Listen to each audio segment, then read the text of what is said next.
मित्रांनो, तुमचं पुन्हा एकदा सुमिरित मराठी ह्या यूट्यूब चॅनेलवर स्वागत आहे. आजची कथा सुरू करण्यापूर्वी जर कोणी ह्या चॅनेलवर पहिल्यांदाच आले असाल आणि अजूनही सबस्क्राईब केले नसेल तर नक्की सबस्क्राईब करा. धन्यवाद. जगदीशचं माझ्यावर प्रेम आहे का?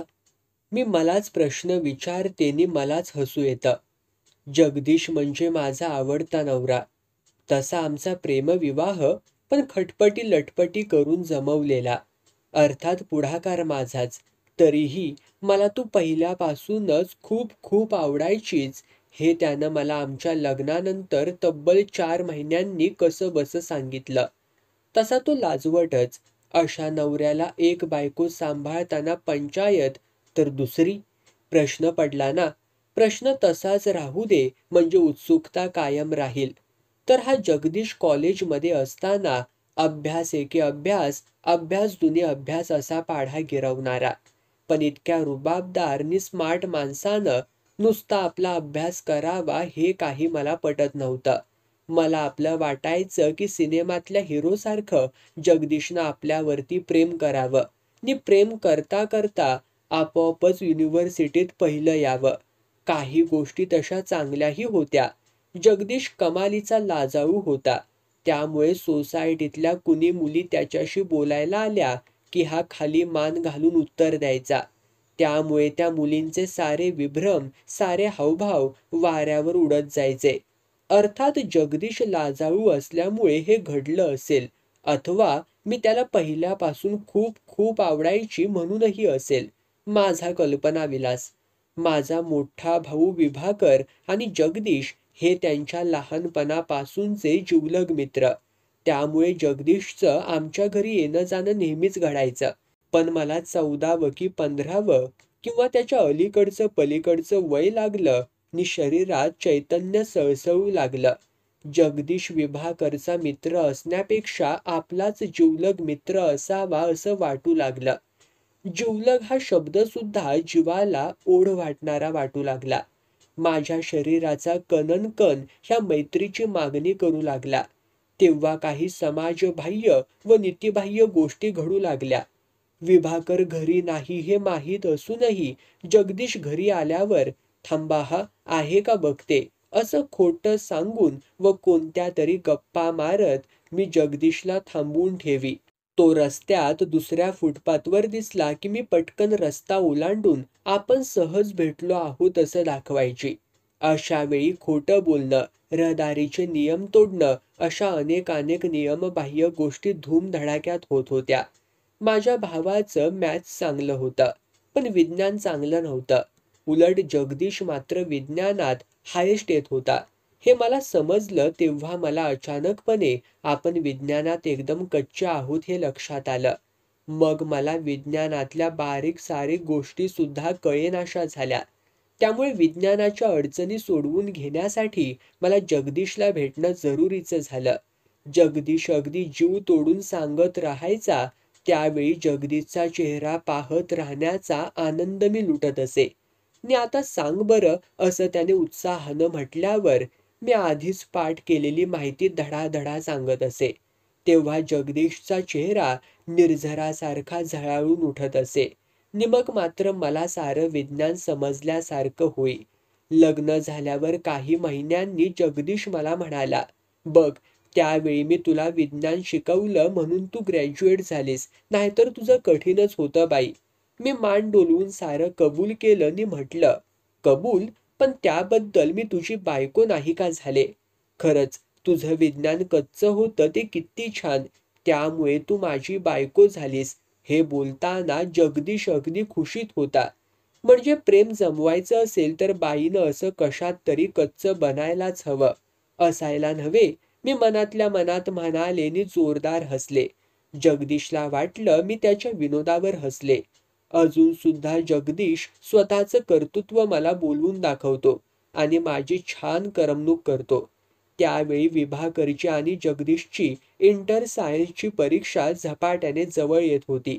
अभ्यासाच्या रेट्यात एकमेकांची वह्या पुस्तकं एकमेकांना द्यायला जाणं त्यांच्या फार जीवावर यायचं. पण मला हे काम फारच आवडायचं. जगदीशच्या मोठ्या बहिणीला हे काम करणं फार कमीपणाचं वाटायचं, तर हे काम करण्यासाठी मी अतिउत्सुक असायची. ह्याच माझ्या स्वभावाला जगदीश प्रेमळपणा म्हणायचा. लग्नाबाबत जगदीश पुढाकार घेईल ह्याबाबत आशाच नव्हती. ते काम मीच केलं. मात्र प्रत्यक्षात विवाह करणं जगदीशला माझ्या संबंधात विचारलं. पण लग्न झाल्यावर चक्क 4 महिन्यांनी जगदीश एकदा सहज बोलतो आहोत अशा थाटात मला म्हणाला, मला तू अगदी पहिल्यापासूनच खूप आवडायचीस. मला प्रचंड आश्चर्य वाटलं. जे लग्नापूर्वी 4-6 महिने सांगायचं तेच वाक्य लग्नानंतर 4-6 महिन्यांनी जगदीश सांगत होता. तरीही खुश होत मी म्हटलं, मग पूर्वी बोलला नाहीस कधी ते? अगं तुझा हा धारदार चेहरा पाहून धीरच झाला नाही मला. विवाह करणं जेव्हा तुझ्याविषयी मला विचारलं तेव्हा इतका आनंद झाला म्हणून सांगू तुला, त्याला मिठीच मारावीशी वाटत होती. त्याला की मला, मी चेष्टेनं विचारलं. जगदीश यावर किंचित हसला आणि म्हणाला, ते जाऊ दे, पण विवाह करला आपणहून विचारायचं सुचलं हे किती छान झालं नाही? मी किंचित हसलेनी म्हटलं, तर काय, मित्र असावा तर असा असावा, अगदी आपल्या मनातलं ओळखणारा, होय ना? नि यावर जगदीश चक्क लाजला. तर असा हा जगदीश, फक्त अभ्यास करत राहणारा. त्यामुळे तो डॉक्टर किंवा इंजिनियर होणं शक्य होतं. त्याप्रमाणेच तो डॉक्टर झाला. पण त्यानं फक्त नुसतं डॉक्टर व्हायचं तर तो झाला स्त्रीरोगतज्ञ डॉक्टर. जगदीश माझा नवरा आहे तरीही तो मला उमजतो आहे असं वाटतंय, तर तोपर्यंत तो नीटसा उमजलेलाच नाही असंही वाटतं. साऱ्याच नवरा बायकांचं असंच असतं का? जगदीश मितभाषी, खाली मान घालणारा लाजाळूच, तरीही त्याने चक्क प्रेमविवाह केला. जगदीश गायकोनॉलॉजिस्ट झाला होता. डॉक्टर असल्याने पूर्वीचा लाजाळूपणा राहिला नव्हता. तरीही पार्टीत आपणहून ओळख काढणं, गोडगोड बोलणं हे त्याला कधीच जमायचं नाही. आणि डॉक्टर हा गोडगोड बोलणारा असावा असा माझा समज असल्याने मी त्याच्या बाबतीत धास्तावलेली असायची. पण तरीही जगदीशची प्रॅक्टिस चक्क जोरात चालली होती. मला हे एक गूढच वाटायचं. आत्तापर्यंत मी भले जगदीश जगदीश म्हणत आहे, तरी दरवेळी मी त्याला जगदीश म्हणून संबोधते असं नाही. आपण आज्ञाधारक पत्नी आणि परंपरा पाळणारे आहोत. शिवाय तो डॉक्टर आहे हे दाखवण्यासाठी मी इतरांसमोर जगदीशला डॉक्टर म्हणते. आणि आपण कथा कादंबऱ्यांतल्या नायिकांसारख्या आहोत हे दाखवायला बेडरूममध्ये जगदीशला जगदीश, जग नाहीतर दिश म्हणते. नि नोकरांसमोर त्याचा रुबाब दाखवायला साहेब म्हणते. इतर उच्चभ्रू बायकाही माझ्यासारखंच वागतात. सगळ्या माझ्यासारख्याच नाटकी. एकदा माझ्या शैला गोखले नावाच्या मैत्रिणीला मी म्हटलं, अगं डॉक्टरांना गोडगोड बोलायची सवय नसून इतके पेशंट्स यांच्याकडे कसे येतात कोण जाणे. म्हणजे काय? ती भले मोठं आश्चर्य दाखवत विचारती झाली. अगं प्रेम करताना सुद्धा डॉक्टर कधी मोकळेपणानं बोलायचे नाहीत. अगं तू बोलून देत असशील तर ना? पाठीवर थाप मारीत ती चेष्टेनं म्हणाली. चेष्टा राहू दे, पण डॉक्टरची प्रॅक्टिस वाढायची तर पेशंटशी कसं गोडगोड बोलायला हवं. का? पण डॉक्टरांचा हातगुण किती छान आहे. ते सर्जन गोडांबे माझ्या पायाचं ऑपरेशन करायला निघाले होते. पण डॉक्टरांनी नुसत्या एका इंजेक्शननं व 4 दिवसांचे डोस देऊन माझा पाय बरा केला. शिवाय पाय नक्की बरा होईल म्हणून दिलासाही दिला. मॅटर्निटी हॉस्पिटल बरोबर इतरही प्रॅक्टिस त्यावेळी चालायची. अगं बाई, दिलासा वगैरे देतात वाटतं. मला वाटलं गुपचूप औषधं देतात. मी खट्याळपणे विचारलं. बाय प्रॅक्टिस दिलासा देणं बहुधा जमायला लागलंय. शैला गोखलेनं डोळे मिचकावत हसत हसत माझ्या खट्याळ प्रश्नाला प्रतिसाद दिला.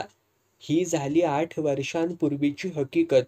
पण आता बाय प्रॅक्टिस डॉक्टर बरेच खेळीमेळीने वागू लागले आहेत. अर्थात ही खेळीमेळी आपणहून ओळख करून घेण्या इतकी सुधारलेली नाही.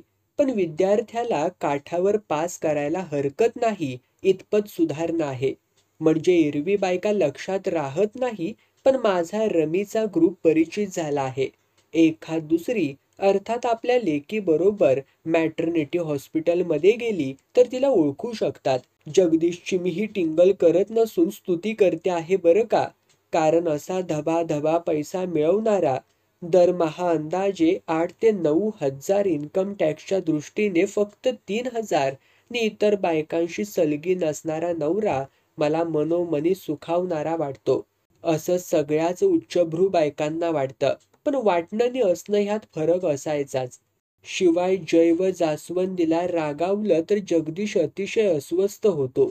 पण माझं मत आपलं असं आहे की बालक मंदिरात मुलांच्या कलाकलानं घ्यावं व घरी कधी कधी त्यांना धम्मक लाडूनी चापट पोळीचीही भूक लागते.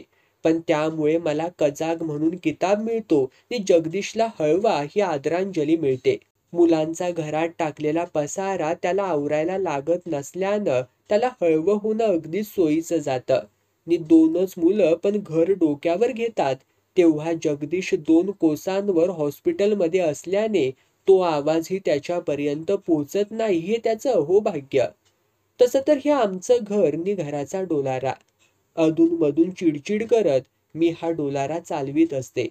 पण रत्नागिरीच्या सासूबाई अथवा नाशिकचे मोठे दीर नि त्यांची पलटण, जाऊबाईंनी 3 वंशज हे सगळे आले की माझी पोस्ट एकदम खाली ढकलली जाते. काम करी मुंगीसारखं अहोरात्र काम करत मला त्यांची तंत्र सांभाळायची असतात. रत्नागिरीकरांना गरम गरम भाकरी नि लसणीची चटणी फार आवडते. तर नाशिककरांना इडली डोसे आणि गुलाबजाम, रसगुल्ले इत्यादी बंगाली पदार्थ. घरचे पदार्थ रुचकर असतात व शेजारी उभं राहून करून घेण्याची कला रत्नागिरीकरांना उपजत आहे.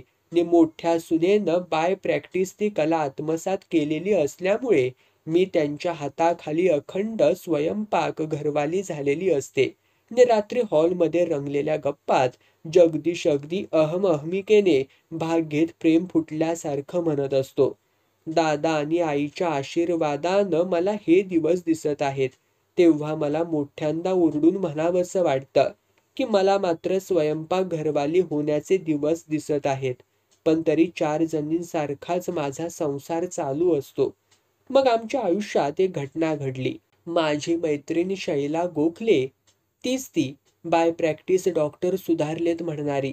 हिची भाची अर्चना ही पण गायकनॉलॉजिस्ट झाली. जगदीशचीही प्रॅक्टिस वाढल्याने तीच ती धबधबा प्रॅक्टिस 9,000च्या पुढे की मागे. जगदीशला एका असिस्टंटची जरुरी होतीच व अर्चनाला अनुभव हवा होता. शैला अधिक मी असा सज्जड वशिला आम्ही अर्चनाच्या मागे लावला. वशिलेबाजी म्हणा हवं तर, पण अर्चना एक स्त्री होती नि शिवाय हुशार अशा 2 गोष्टी मी लक्षात घेतल्या होत्या. मला एका असिस्टंटची जरुरी होतीच, पण स्त्री नसती तर बरं झालं असतं, जगदीश म्हणाला. म्हटलं नाही का असल्या बाबतीत फक्त काठावरच पास होईल म्हणून. काहीतरीच तुझं. गायकनॉलॉजिस्ट बाई असलेलीच चांगली म्हणजे बायका आपुलकीने येतात. भले म्हणजे बायका न येताच माझी प्रॅक्टिस वाढली की काय म्हणायची. तसं नव्हे, पण तुमचं ज्ञान अर्चनाची स्त्री सुलभ आपुलकी ह्यांची कशी अगदी जोडी जमेल नाही का. अगदी दुग्ध शर्करा योग. शैला माझी जीवश्य कंठस्थ मैत्रीण. शब्दशः अशी मैत्रीण असते. नव्हती तरी झकास मैत्रीण होती. तिच्याबरोबर हुंदडायला गप्पा टप्पा मारायला खूप मज्जा वाटायची. आता अघळ पघळ मैत्रिणीची भाची म्हटल्यावर ती भाची माझ्या घरी वारंवार येणार हे ओघानं आलंच. माझ्या मुलांशी खेळायची, मुलांच्या डिफिकल्टीज सोडवायची. शिवाय जातीची हुशार असल्याने ह्यांच्या कामाचा भारही हलका झाला होता. एक दिवस खुश होऊन जगदीश म्हणाला, लेडी असिस्टंट नको म्हणत होतो पण हिला ठेवली ते बरं झालं. मग माझी निवड आहे, चुकायची नाहीच मुळी, मान ताठ करत मी म्हटलं. प्रथम मला वाटलं की मुलगी म्हणजे नुसतं गोड गोड बोलेल नि कामाचा बाजा. पण तसा नाही ना अनुभव आला. मी दिमाखानं विचारलं. छे, बडबड नाहीच, छान कामसू आहे. मग गोड गोड बोलते की नाही. छे, कामापलीकडे शब्दच काढत नाही तोंडातून. जगदीश खुश होत म्हणाला. गोड गोड बोलणारी नाही हे वाक्य मी अलगद टिपलं नि मेंदूमध्ये कॉम्प्युटराइज्ड करून टाकलं. गोड गोड बोलणाऱ्या बायकांभोवती पुरुष माशांसारखे घोंगावतात. बाई ग नकोच ते. पण आता 2 वर्षानंतर मेधा कुलकर्णीकडून मला वेगळंच कळतंय.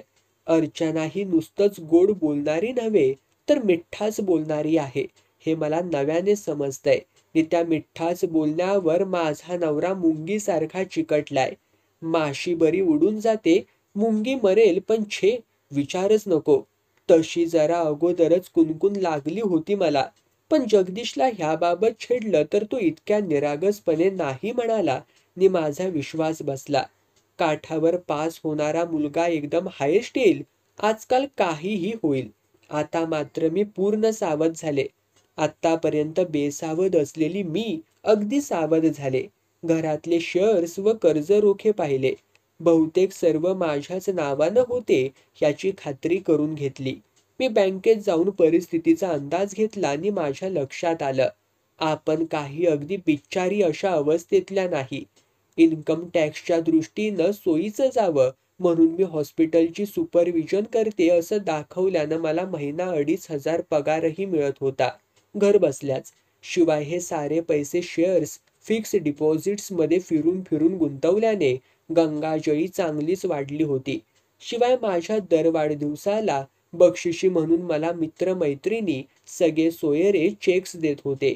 जगदीश त्या साऱ्यांना कॅश पैसे देत होता हे तुमच्या माझ्यातच हा. इन्कम टॅक्स वाल्यांना सांगायचं नाही. पूर्वी मला ह्या बर्थडे पार्टीचा फारच राग यायचा. पण आता त्यातला रसाळपणा फार मिट्टास आहे हे लक्षात आलं. घरातलं सारं सोनं हे तर स्त्रीधन. त्यामुळे मीही जगदीशच्या तोलामोलानं श्रीमंत होते. तेव्हा एक गोष्ट माझ्या लक्षात आली होती की लोकांनी कीव करावी अशी माझी परिस्थिती अजिबात नव्हती. मध्यमवर्गीय, नोकरी न करणारी स्त्री असेल व तिचा नवरा दुसरी तिसरीच्या मागे लागला तर संसार अगदी उघड्यावर. अगोदरच संसार मोठ्या मेटाकुटीनं झाकलेला असतो, पडण्याची शक्यता असते.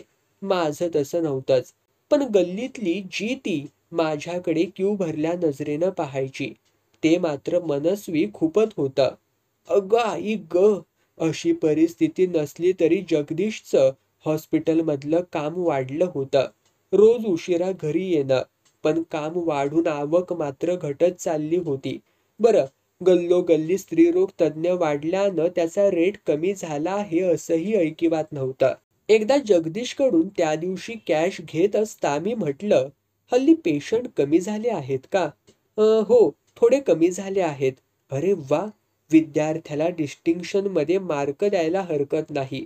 गंभीरता तसूभरही कमी होऊ न देता मी म्हटलं, पेशंट्स कमी हे जर खरं, तर तुला घरी यायला एवढा उशीर का रे? नाही, म्हणजे पेशंट पूर्वीसारखेच आहेत. हे बोलताना जगदीश चांगलाच बावरला. ही सुरुवात आहे म्हणून, बाय प्रॅक्टिस नक्कीच सुधारणार. मग पैसे पूर्वीपेक्षा कमी का दिलेस तू? हे बोलताना माझ्या आवाजाला श्रीराम लागूंच्या आवाजासारखं वजन आलं. नि जगदीश पारच गोंधळला नि म्हणाला, नाही, काही पेशंटनी पैसे दिलेले नाहीत. पैसे दिले नाहीत? उधारीवर पेशंटला ऍडमिट करायला ते काय वाण्याचं दुकान आहे काय रे? काहीतरीच तुझं. उद्या आणून देतो तुला. जगदीशनं हे बोलून आजचं मरण उद्यावर ढकललं व तो उद्या कधीही येणार नाही हे मी जाणून होते. मी शांतपणे विचार करू लागले, ही परिस्थिती का निर्माण झाली? जगदीश समंजस आहे ही त्यातली जमेची बाजू. पुरुष आणि समंजस ही तशी दुर्मिळच गोष्ट. तसे काही पुरुष समंजस असतातही, पण परिस्थितीनं असहाय्य असणारेच बरेचसे पुरुष समंजस असतात. जगदीश अत्यंत हुशार, चतुरस्त्र ज्ञान असणारा आणि समंजस असा त्रिवेणी संगम आहे. जगदीशला स्त्रियांविषयी तसं हे म्हणजे आकर्षणच नसलं तरी स्त्रियांना असा पुरुष आवडणार. त्यात अर्चनाला मिळणारं जगदीशचं सानिध्य. वास्तविक इतकी तरुण, हुशार, देखणी मुलगी, तिला दुसरा योग्य तरुण मिळाला नसता? ह्याचं उत्तर ती मुळीच देणार नाही. हे तुम्ही नेहमी काथ्याकूट करून काही उपयोग नाही. मला एकच गोष्ट समजत होती. वरवंटा गडगडत येत होता आणि तो सर्वतोपरी थोपवायला हवा होता. पण प्रेमाच्या राज्यात तेही खरं नाही. हे म्हणजे झऱ्याचं पाणी बंद करण्यासारखं आहे. हिथं थोपवा तर दुसरीकडे तो उसळत बाहेर येईल. अर्चनाचं आणि जगदीशचं प्रेम ही एक अपरिहार्य गोष्ट आहे हे माझ्या आता चांगलंच लक्षात आलं आहे. तिच्या नावानं आता एक वेगळा ब्लॉकही घेतला जाणार आहे असंही माझ्या कानी ऐकू आलं आहे. म्हणजेच मी जितका पक्का बांध घालीन तेवढं हे पाणी दुप्पट जोरानं आडवळणानं जाणार आहे. त्यांचं युद्ध गनिमी काव्यानं चाललं होतं. त्यांचं प्रेम पण माझ्या विरुद्ध युद्ध. नि गनिमी काव्यानं लढणारे सारे जिंकतात हे ऐतिहासिक सत्य आहे. तेव्हा सरळ आमने सामने यायचं असं मी ठरवलं. अर्थात हिथं तर तलवारीचा उपयोग नव्हताच मुळी, हिथं प्रेमानंच लढायला हवं होतं.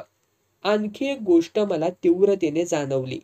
ती ही की जगदीशचा पैसा, प्रेम, सहवास वगैरे सर्व मधुर फळं तिला नि संसार, मुलं, त्याचा तो पसारा ह्या साऱ्यांना जेवू खाऊ घालणं नि घराची पै पाहुण्यांची देखभाल ह्यात अनंत त्रासदायक गोष्टी, ज्या आदर्श गृहिणीच्या पोटात गोळ्या आणणाऱ्या वगैरे वगैरे कर्तव्य फक्त मला सांभाळायला लागणार होती. त्यापेक्षा मी ह्या कर्तव्यात तिलाही सहभागी करून घ्यायचं ठरवलं. मात्र मी हेड सवत व ती असिस्टंट सवत असा दर्जा ठेवायचा असं मी मनाशी पक्क योजलं. हा प्रस्ताव जगदीश पुढे मांडायला चांगल्या हवामानाची संधी मी साधली.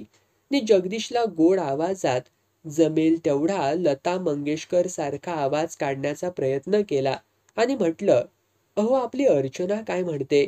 छे, ती काय म्हणणार? जगदीश चाचरत म्हणाला, तिचीच तर सारी खेळी आहे. मग राग येऊन मीही सटकन विचारलं, ती नाही म्हणणार तर काय भाऊचा धक्का बोलणार? भाऊचा धक्का? हे बोलताना जगदीश धक्का बसल्यासारखा तिकडे फिरताना मज्जा वाटत होती. मग मी थोडा वेळ शांत बसले. त्या धक्क्यातून बाहेर पडण्याची जगदीशला संधी दिली. मग जरा वेळानं म्हटलं, आता काय ती तुमची प्रेयसी नि मी मात्र गरीब बिच्चारी बायको.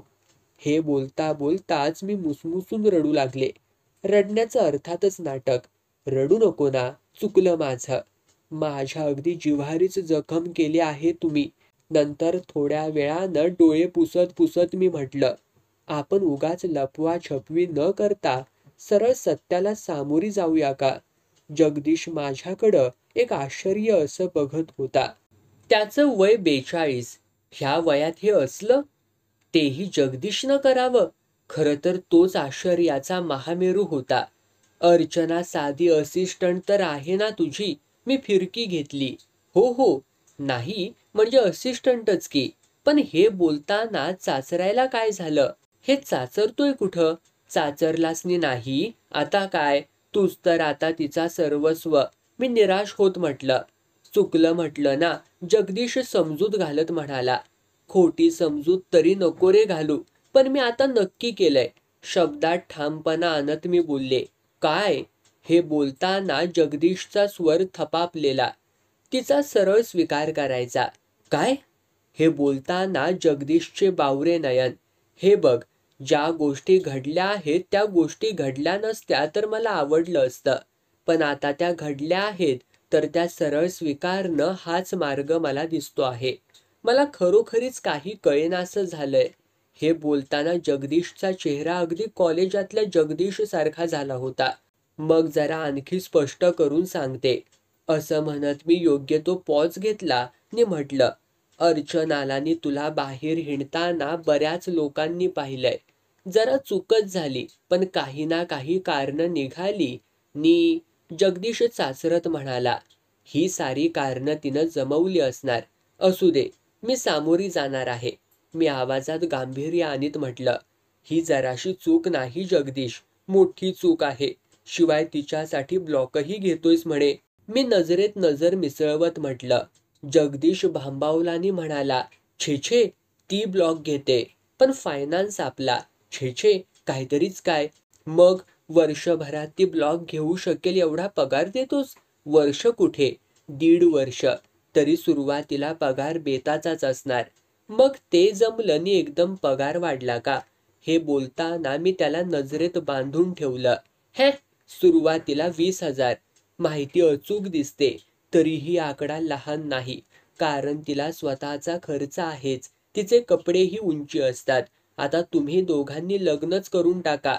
कमालीच्या शांतपणे मी इतकं स्फोटक वाक्य सांगितलं. हे काहीतरीच काय तुझं? जगदीश चाचरत बोलत होता, पण चेहऱ्यावरची खुशी न लपणारी.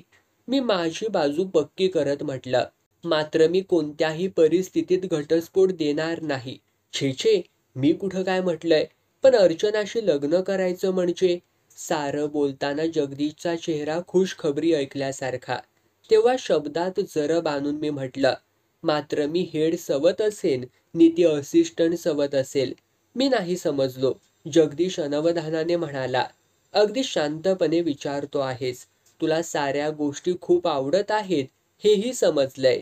पण हेड सवत म्हणजे ऑफिसमध्ये हेड क्लार्कला जसा काही वर्षांचा मान असतो, त्याप्रमाणे संसाराला 17 वर्ष झाली आहेत, तर माझा शब्द तिनं मानलाच पाहिजे.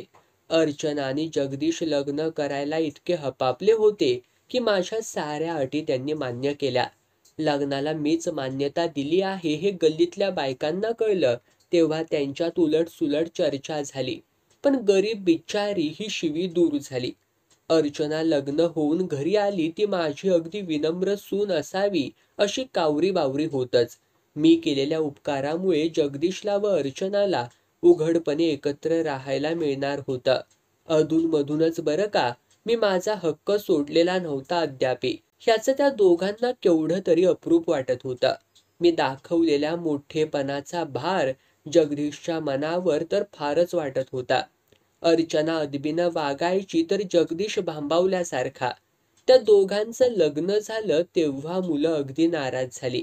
अर्चना डायनिंग टेबलाजवळ आली की जय व जास्वंदी पटकन उरलेला चहा किंवा जेवण स्वयंपाकघरात घेऊन जायची. हॉलमध्ये मुलांची टेप रेकॉर्डर वा ट्रान्झिस्टर लावलेला असेल नि अर्चना ऐकायला आली की ट्रान्झिस्टर वा टेप रेकॉर्डर पटकन बंद करून तो घेऊन मुलं दुसऱ्या खोलीत जायची. एक दिवस धीर करून अर्चना म्हणाली, राहू दे ना जय, किशोर काय छान म्हणतो हे गाणं. तर जास्वंदीनं जयला डोळ्यानं खुणावलं.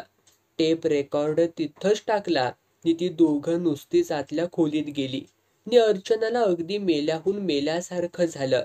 अर्चनानं मुलांना जिंकायचंच असं जणू ठरवलेलं दिसलं.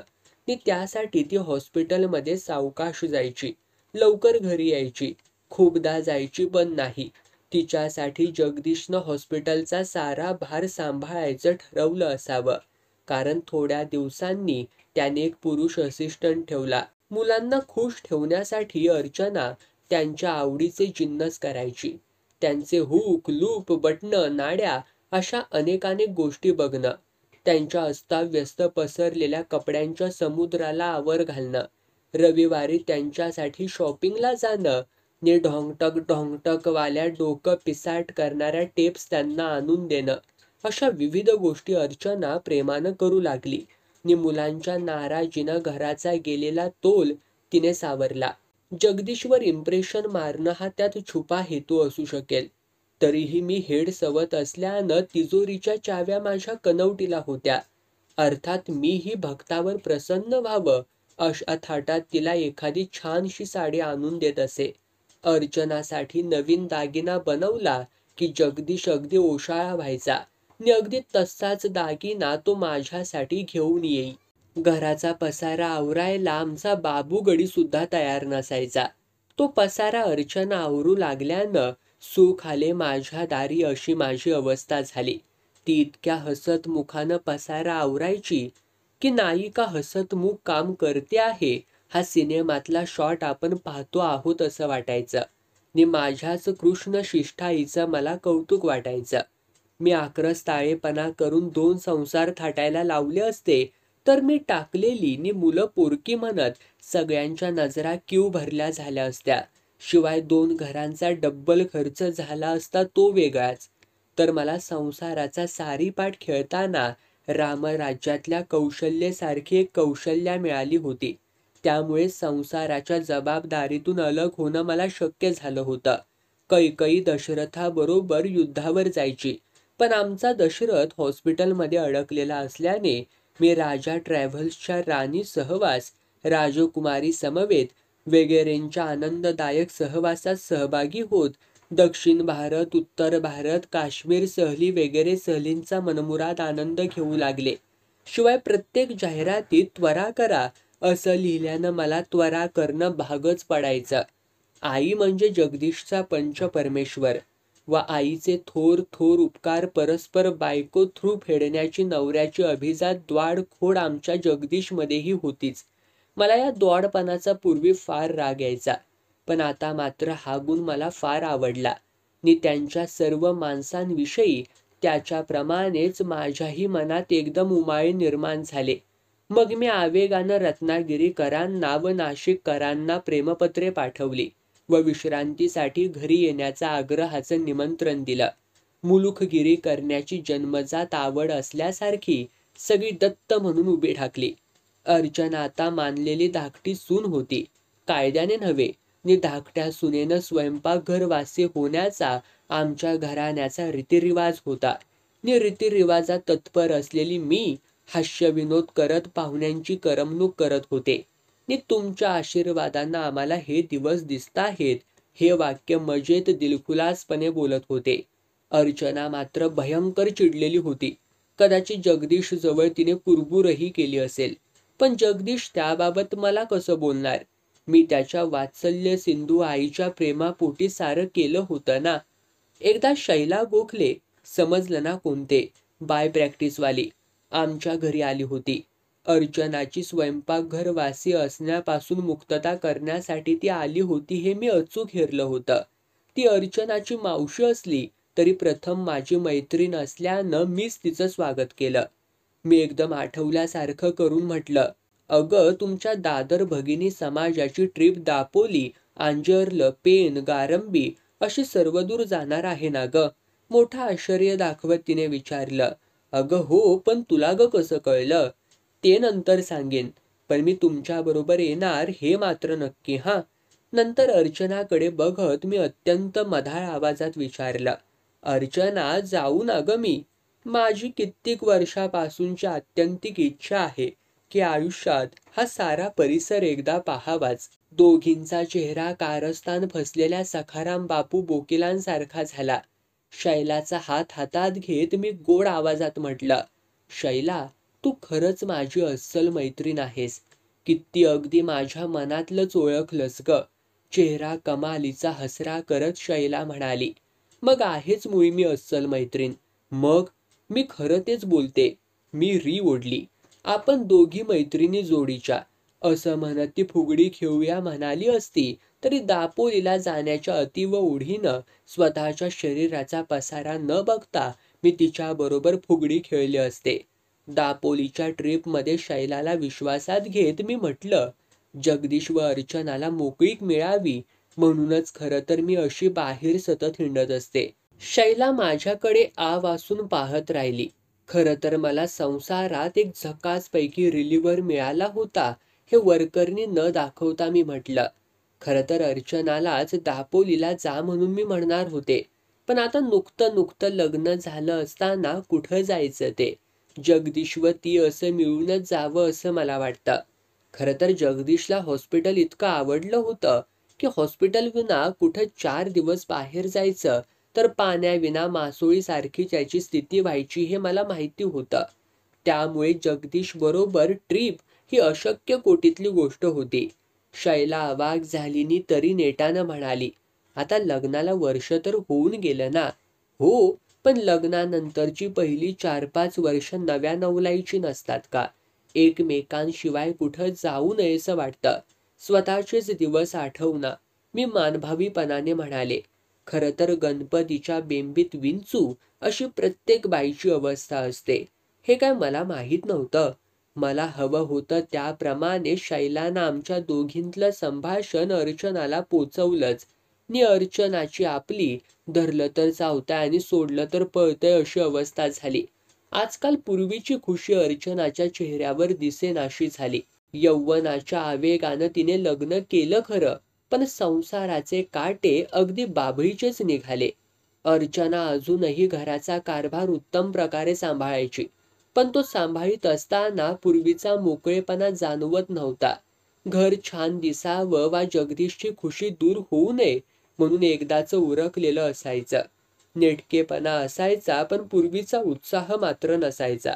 युरोपहून मी आले तेव्हा स्वयंपाकाची बाईच चक्क स्वयंपाक करून जात होती आणि तो थंड झालेला स्वयंपाक परत गरम करून अर्चना वाढत होती.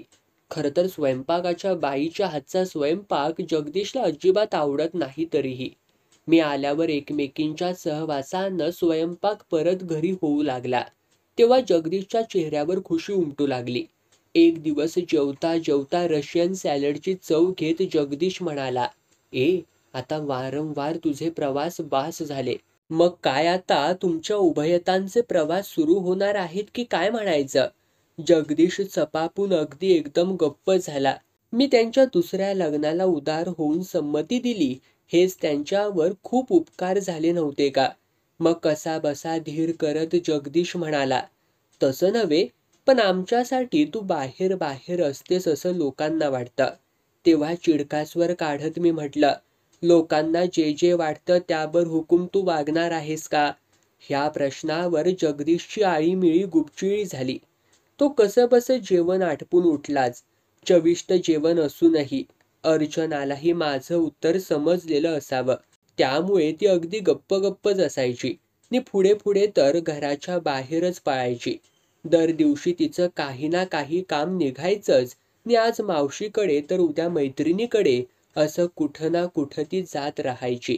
चेहरा भांबावलेला नाही तर बेचैन असायचा. घरी यायची तेव्हा मात्र चेहऱ्यावर उल्हास ओसंडत असायचा. अमेरिकेत राहणाऱ्या माझ्या भावाचं पत्र आलं होतं. त्याला ऑस्ट्रेलियाला जास्त चांगली नोकरी मिळाल्यानं तो ऑस्ट्रेलियाला कायमचा असा राहायला जाणार होता. तेव्हा अमेरिकेला आम्ही सर्वांनी येऊन जावं असं त्याचं आग्रहाचं आमंत्रण होतं. मुलांना न्यायचं नव्हतंच, कारण एकाची कॉलेजची नवीन नवलाई सुरू झाली होती तर दुसऱ्याचं 9वीचं प्रीएसएससी म्हणजे मोठं जोखमीचं बाप रे वर्ष होतं ते. जगदीश उणे हॉस्पिटल ही शक्यता संभवत नव्हती. घराचा तोल सांभाळण्यासाठी आम्हा दोघांपैकी कुणी एकीनं घरी थांबायलाच हवं होतं. म्हणजे फक्त मीच अमेरिकेला जावं हे उघड उघड सत्य होतं. अर्चना, मुलं व जगदीश ह्यांच्याशी गोड गोड बोलत व त्यांच्यासाठी भली मोठी प्रेझेंट्स आणायचं कबूल करत मी प्रस्थानाचा दिवस नक्की केला. अमेरिकेत जाण्याचा अवाढव्य खर्च नि शिवाय फारा दिवसांनी बहीण आलेली म्हणून विभाकरने केलेला प्रचंड आग्रह, ह्या पायी जवळजवळ 2 महिने मी तिकडेच राहिले. अमेरिका पाहण्यासाठी खुशी चेहऱ्यावर विलसत हसत उल्हासित होत लहरत लहरत मी घरी आले. पण घरात अगदी शुकशुकाट दिसला. जगदीशचा चेहरा निर्विकार होता. चेहऱ्यावर खोटं हसू उमटलं होतं.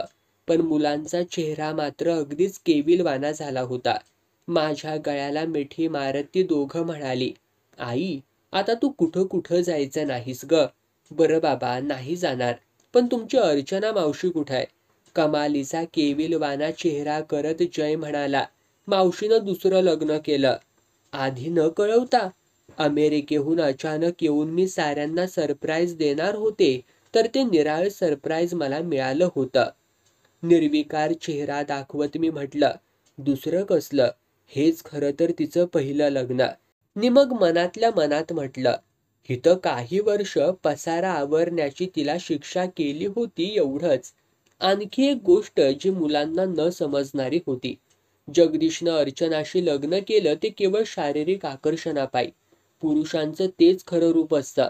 पावसाच्या सतत धारेत भिजायला, निसर्गाच्या हिरवळीत मन उल्हसित करायला, फुलांशी हितगुज करायला व कधी संपू नये अशा वाटणाऱ्या भिजल्या गोष्टी करत राहायला जगदीशला उत्साह कुठे होता?